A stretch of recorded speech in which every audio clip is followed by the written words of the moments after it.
I think it's been a privilege to live this century.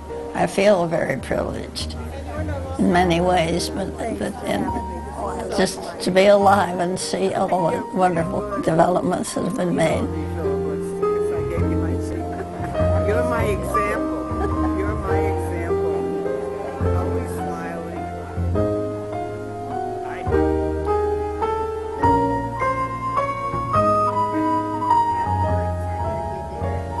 I can remember the end of World War I.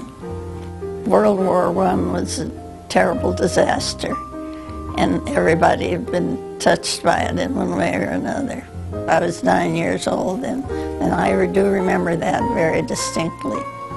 We went downtown, and there were huge celebrations all over town. People were really wild. They were laughing and screaming and hugging and kissing, and everybody was so excited about that wonderful day. Hiroshima, the big blast. That was the saddest day. So I think world peace is something that we've everybody's hoping for it. We all need to strive for it. I think that would be my greatest wish, would be that we would have fewer wars, tolerance for people of all kinds, of all faiths, all colors, races, and religions. Has to be the answer, because I've not participated in, nor has my family, in many of the wars in these 100 years, but there have been too many of them, many too many.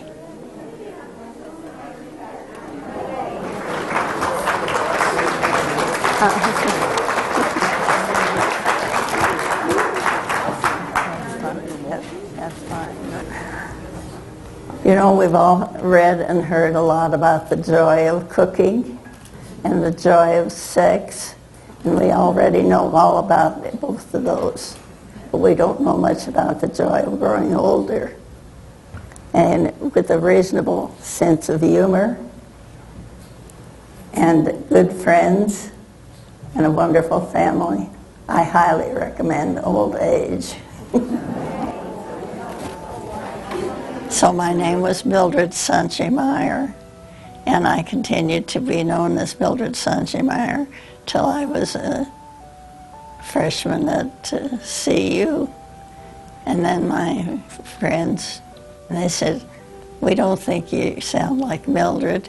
You should be called Mims, M-I from the first two letters of your first name, M from your last name, and just an S because it's there."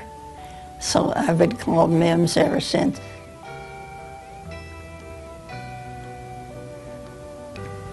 Well, we met while we were both students at CU, at the Boulder campus.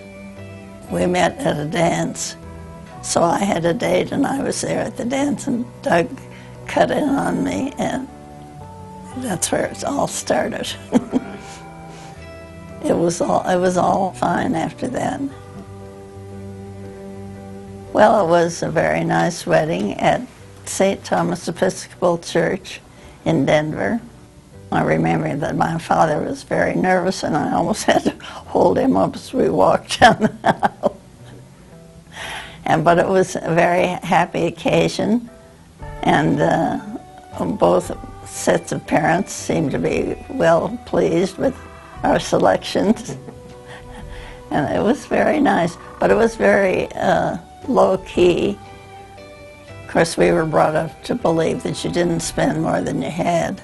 We were not big spenders. We economized as a matter of living.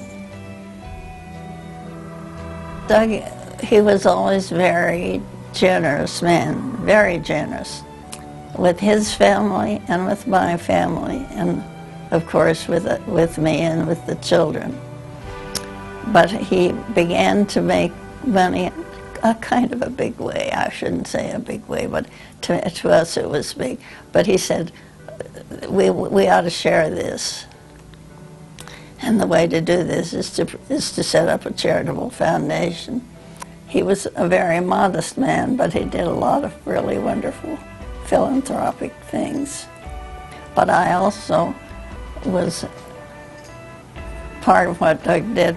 We were always interested in what was happening around the world, and we took the family to Europe in 1959, and that was quite a trip.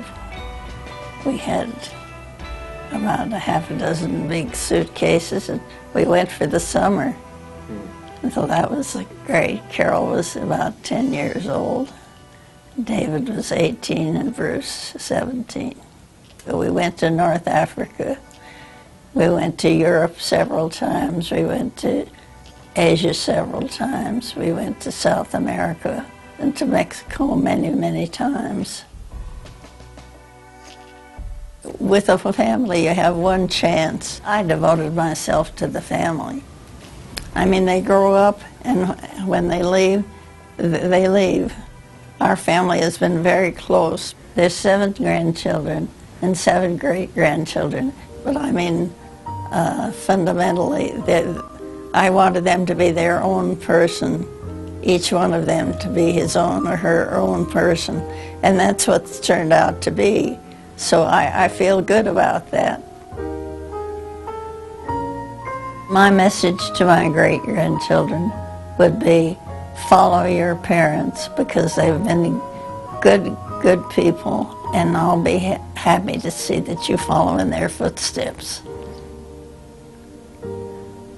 We've all seen so many wonderful things happen and so much progress.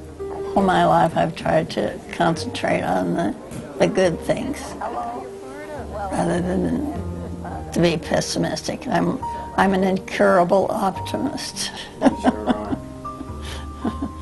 I think a good sense of humor is very, very important in all parts of life. It's a matter of survival. Well, I would say it's been a wonderful life for me, and I'm not through yet. I hope.